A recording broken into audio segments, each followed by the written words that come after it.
Happy low carb na naman po sa ating lahat. Samahan niyo po kaming gumawa or magluto ng aming ginisang gulay na merong giniling na baka. So, syempre, ito guys ang ating mga ingredients. Meron tayong kamatis, maraming kamatis, at saka bell pepper, sibuyas, at saka bawang, at saka isang zucchini. Syempre, paghihiwa-iwain po muna natin ang ating mga kamatis, ang ating mga ingredients. Malalaki po ang ating pagkahiwa. Syempre, pagkatapos nun, gigisahin po natin ito sa ating olive oil, ang ating sibuyas at saka kamati at saka bawang, ilalagay na natin ang ating kamatis guys.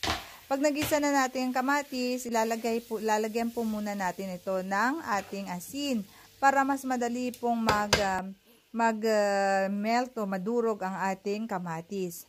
Bago natin ito, syempre, lalagyan natin ng ibang herbs at saka powdered black pepper. Yan lang po laging nilalagay ko. Wala tayong nilalagay na additional na pampalasa. Tsaka, pag nagisa na natin ang kamatis, lalagay na po natin ang ating zucchini. So, ayan guys, inuna ko munang lutuin ang ating mga veggies para hindi ko nagigisahin yung ang aking giniling na baka. So, ayan guys, naglagay na rin tayo ng ating hiniwang yellow bell peppers. So, ayan na guys, syempre, ang aking chef ngayon ay si Pierre.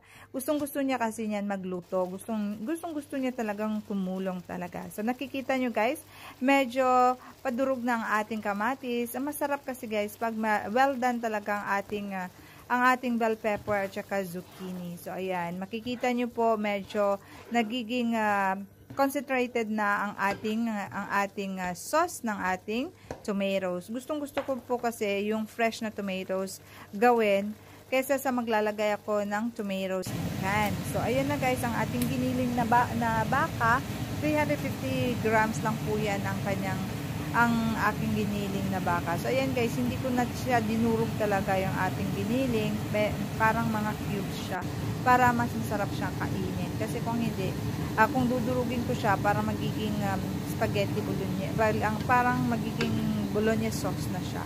So, ayan na guys, madali lang siya. Hindi na kailangan natin iilaga. Kasi syempre, mga giniling lang naman yan. Madali lang naman yung palambutin. So, ayan guys, eto na ang ating low carb meal na masarap na yan. At saka, syempre, kung gusto niyo pwede kayong maglagay ng kung ano-ano dyan na pang side dish. Pero sa amin, eto lang guys. Tapos, kapartneran mo na lang siya ng, kung kulang pa, meron cheese at saka low carb na fruits. So, ayan na guys, ang ating ginisang mga gulay with giniling na baka. So, ayan na guys, diba? Sa bonggang-bongga, napakadali lang talaga gawin. So, ayan guys, stay healthy everybody, stay low carb, enjoy the benefit of low carb po. Maraming salamat, bye-bye!